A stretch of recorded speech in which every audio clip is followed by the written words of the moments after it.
July August ছাত্র নাগরিক গণঅভ্যুত্থান পরবর্তী বাংলাদেশে আসন্ন ত্রয়োদশ জাতীয় সংসদ নির্বাচন আগামী ফেব্রুয়ারিতে অনুষ্ঠিত হতে যাচ্ছে। তারই ধারাবাহিকতায় ডিসেম্বরের প্রথম সপ্তাহে জাতীয় নির্বাচনের জন্য তফসিল ঘোষণা করা হবে। আমরা দেখতে পেয়েছি যে আজকে যখন আমরা কথা বলছি ঠিক সেই সময় আজকে 27 নভেম্বর, এক সপ্তাহ ব্যবধানে এখন পর্যন্ত আমরা উপদেষ্টা পরিষদ থেকে যারা নির্বাচন করতে আগ্রহী তারা কিন্তু পদত্যাগ গ্রহণ করে নেয়।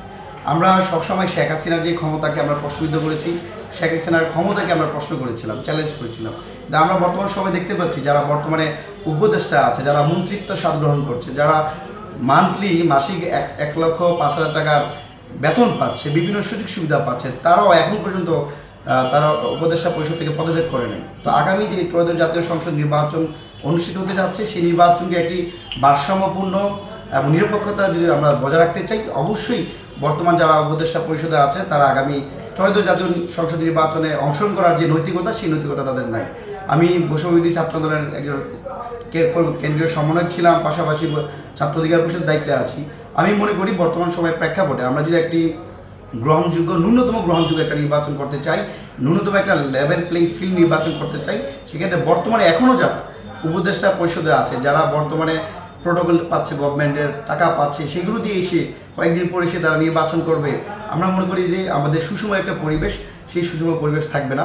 একই সাথে আমি জনাব নাহিদ ইসলাম বর্তমানে যিনি এনসিপির আহ্বায়ক আছে, তাকে আমি ধন্যবাদ জানাই তার ঐতিহাসিক সিদ্ধান্ত গ্রহণ করার কারণে।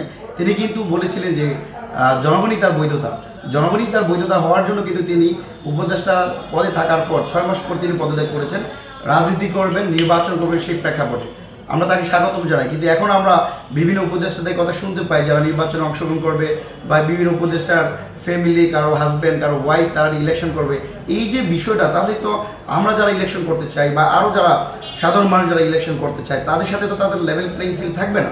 সুতরাং আমি মনে করি এবং আহ্বান জানাবো যে যারা নির্বাচন করতে চায় তারা যেন অবশ্যই ত্রয়োদশ জাতীয় সংসদ নির্বাচনে অংশগ্রহণ না করে, তাদের যে কমিটমেন্ট ছিল সেই কমিটমেন্ট তারা ইতিমধ্যে ব্রেক করেছে।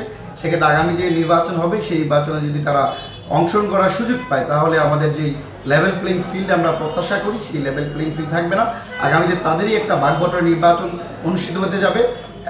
আমরা তাই মনে করছি যে যেহেতু ডিসেম্বরের প্রথম সপ্তাহে জাতীয় নির্বাচনের তফসিল এখন পর্যন্ত কেউ তারা পদত্যাগ করছে না, তার মানে হচ্ছে রাষ্ট্রীয় পর্যায়ে, উচ্চ পর্যায়ে মেকানিজম ঠিক করে তার সিট যেখানে নির্বাচন করবে সেই জায়গায় বিভিন্ন অনুদান দেওয়া, সেই জায়গায় বিভিন্ন উন্নয়ন প্রকল্প কাজ করা, সেগুলো করে জনগণের সম্মুখীন হওয়া, জনগণের কাছে প্রশ্নবিদ্ধ না হয়ে জনগণের কাছে যাওয়ার জন্যই তারাই একটা হীন চক্রান্ত করছে আমি মনে করি।